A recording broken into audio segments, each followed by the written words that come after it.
go again, folk. Another one in our three-pronged attack. I say three-pronged. It's old Sharon Davis, JK, and me. I mean, I'm the senior partner in the three. When I say senior partner, I'm the eldest. Obviously the lowest profile, but I'm on their side. I'm all for what they're standing for at this moment in time. I'm trying to push the tide wave back. I'm trying to push it back. Yeah, to that end. Bin's on again. I'll have to read this to you. Sharon Davis in the press today. She's having a right go at all these fellas, with floppy bits, putting on skirts, lippy and whatever else, and maybe even fake, well, you know what, so socks or whatever it might be in there, to pass off as ladies, young girls, ladies, whatever it may be.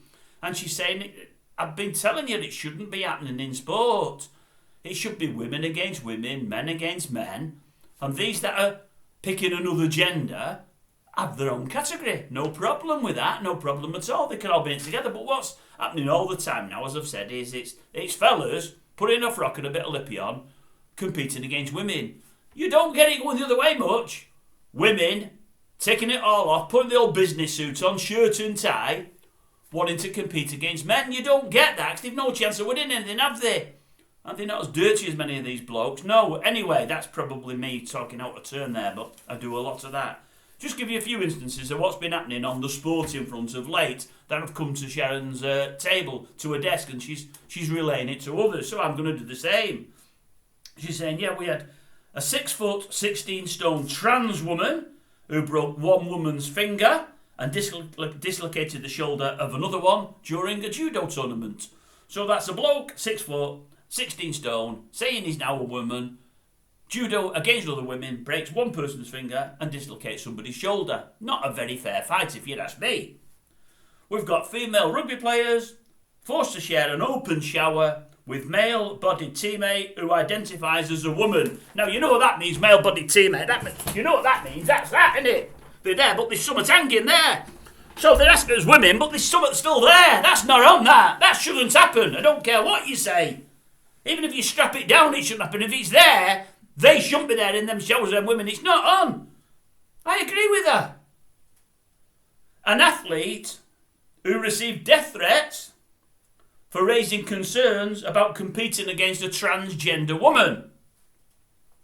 A 13-year-old girl who lost her place as a goalkeeper on a girls' football team to a boy who identified as a girl, who was more able-bodied and much better, much stronger, much bigger. I added them last bits, but that will be the case.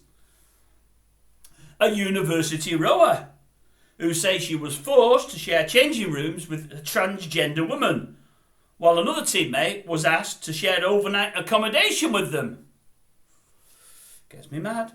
A 15-year-old football striker said she was forced to give up the sport because it was too risky to take on teams with a male goalkeeper. And there's even more. And there's more, as old Jimmy Cranky would say. Is it Jimmy Cranky, or was it? Yeah, it was Jimmy Cranky, wasn't it? Yeah, and there's more. And that's just the tip of the iceberg, and it's going absolutely berserk. But it's never going to change unless somebody changes it. As I've said before, I don't care what anybody is. You can be male, female, you can be a bit of both. You can bat for both sides. You can do whatever you want to do. But blokes playing sport against women isn't on. Blokes going in changing rooms of women playing sport isn't on. The same way blokes going in changing rooms of superstores throughout Great Britain where women are trying on clothes. It isn't on.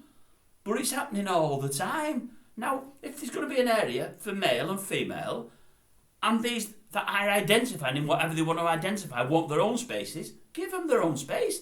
Got no problem with that. And women being blokes and blokes being women can share it. Not a problem. But our wives, our sisters, our daughters, our mothers and grandmothers often don't want to share these spaces with males, regardless of what they identify as. They've been born as males and often they've got all the bits there to prove it. And it's making many uncomfortable and it's not fair. And playing contact sports against people that are probably twice or 3 times as strong and almost double the size of people in body weight, it's only going to get people seriously hurt. Never mind broken shoulders or dislocated shoulders. People are going to get killed further down the line. They are. I'm not making up it will happen. It might only happen once. But if it happens once, it's once too many times. It needs sorting out. Somebody needs to do it. Sharon's trying, JK's trying, but all they're doing is getting battered by others for sticking the nut above the parapet. Well, people have got to stick the nut above it and get it sorted. Madness, man. It is, honestly, madness.